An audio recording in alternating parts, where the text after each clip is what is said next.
Rick Hansen with a bonus update to a previous Amazing Greats episode with Ted Greenfield at Invisible Angels.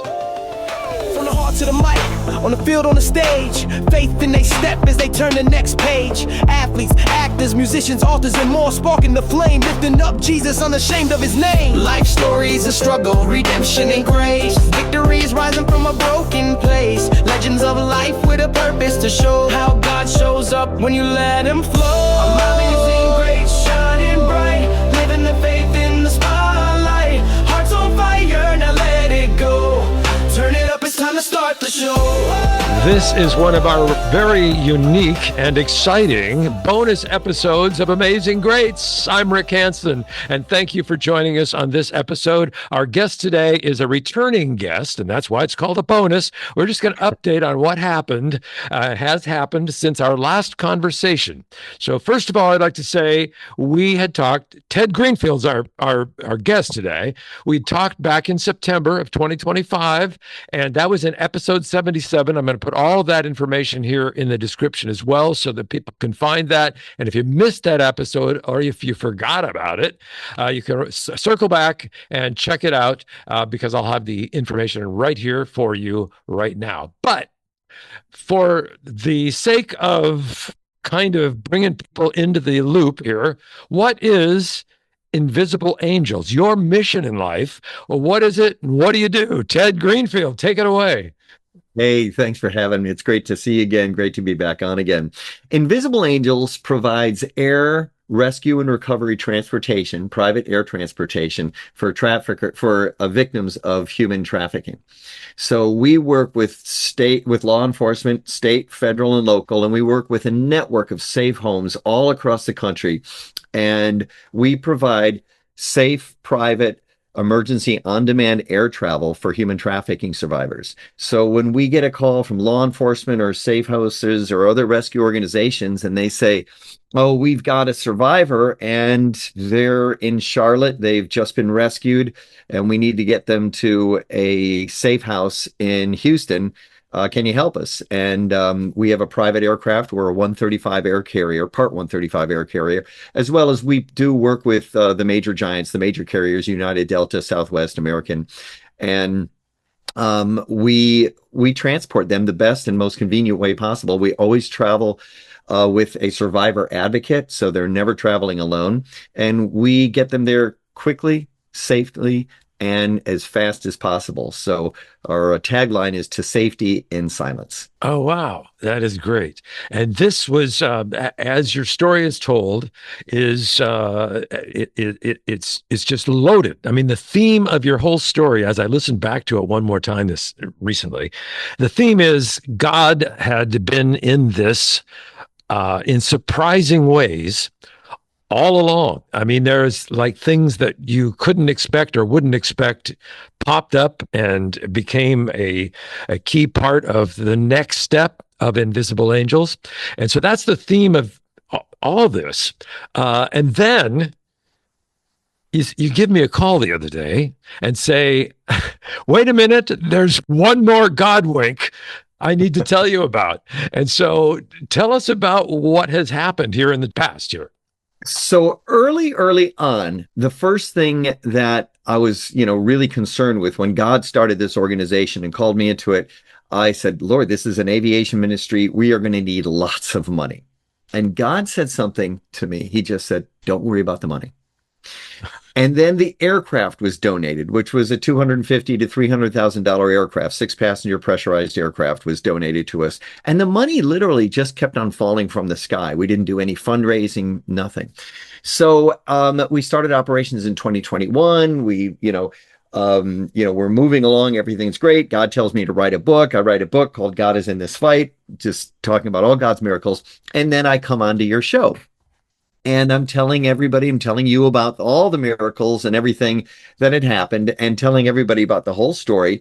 And at that time, the aircraft was just about to head into our FAA annual maintenance program. And that is mandatory by the Federal Aviation Administration. And that usually is about $60,000 a year. And, it's like, all right, Lord, we're going to need some money here. And we were about 16, yeah, about 15, $16,000 short, but we have to go ahead with it. We can't pause it. So, I got on your show and I was just telling everybody and telling you about all the miracles and all the successes and all the rescues that we've done. And we finished up the episode. And then, it was the next day. I just got an email that came in from the website. And it says, when you get that, it just says new contact, Invisible Angels. And it was this long paragraph. So I started reading through it. And it was, hello, Mr. Greenfield. I was deeply moved and inspired by your story on how God started Invisible Angels. My uncle died recently, and his instructions in his will were to give his airplane to me, and I was supposed to sell the aircraft and donate the money to a Christian aviation organization. I need your bank account number and routing number, please. And here's my phone number. So I'm looking at that. I'm like, so right away I call her, and I think her name was Jennifer.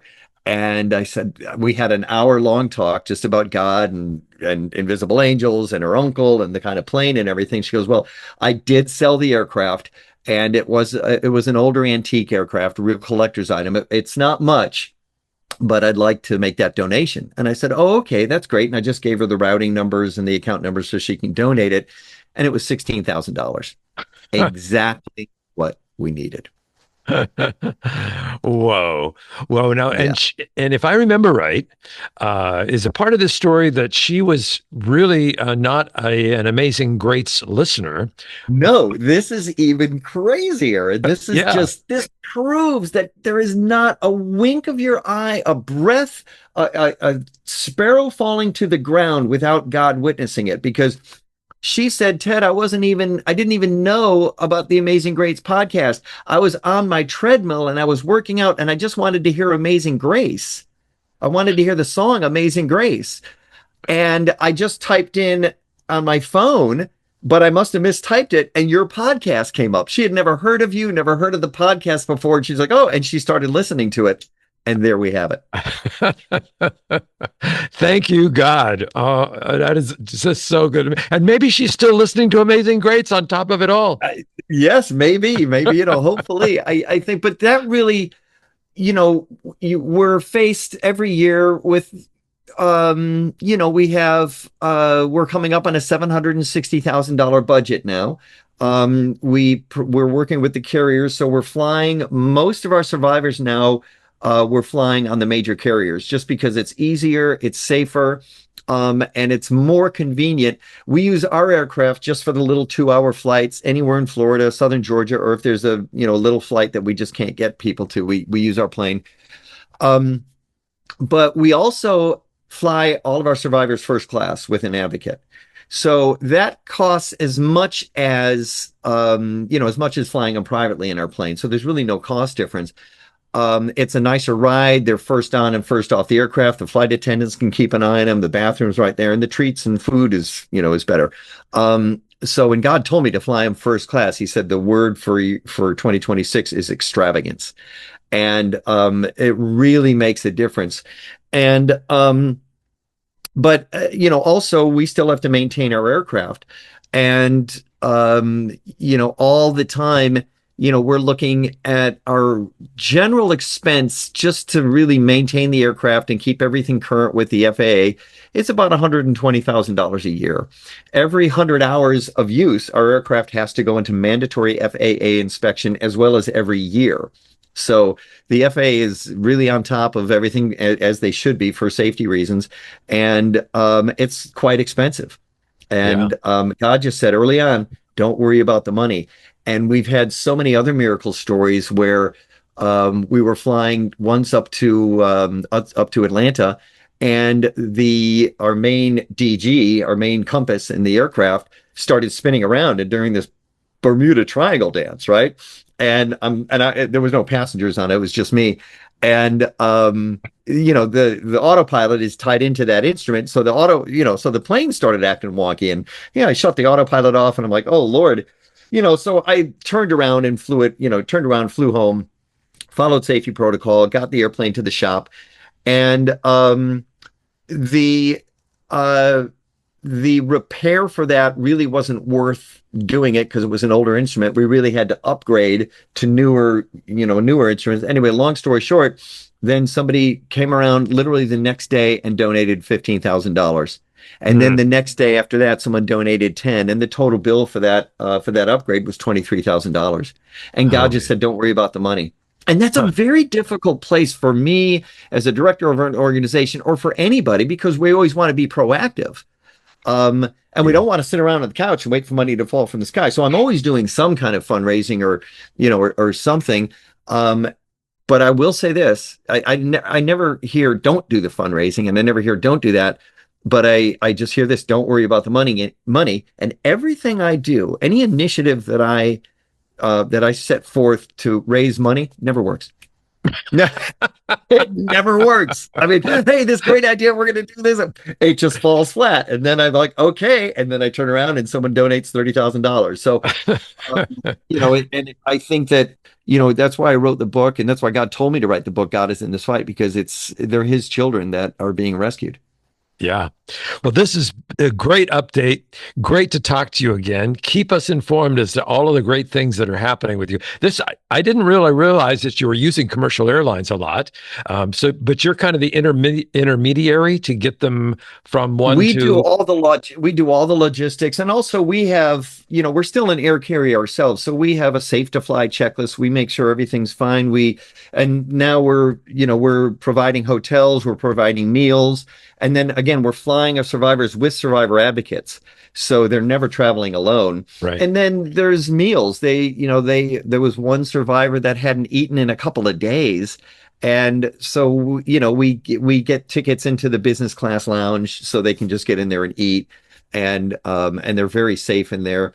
And then we also provide hotels. We're also now working with Department of Transportation, Homeland Security, the Air Marshals, and TSA on getting them through airport security with no IDs, because that was a huge hurdle. That's why we didn't use them in the beginning. And now we have a great cooperation with TSA where some of the agents and some of the officers are actually bypassing security completely and escorting them on the airplane. Wow. On a major carrier. Wow. So we're really getting great support from our government partners, and we really look for that to continue.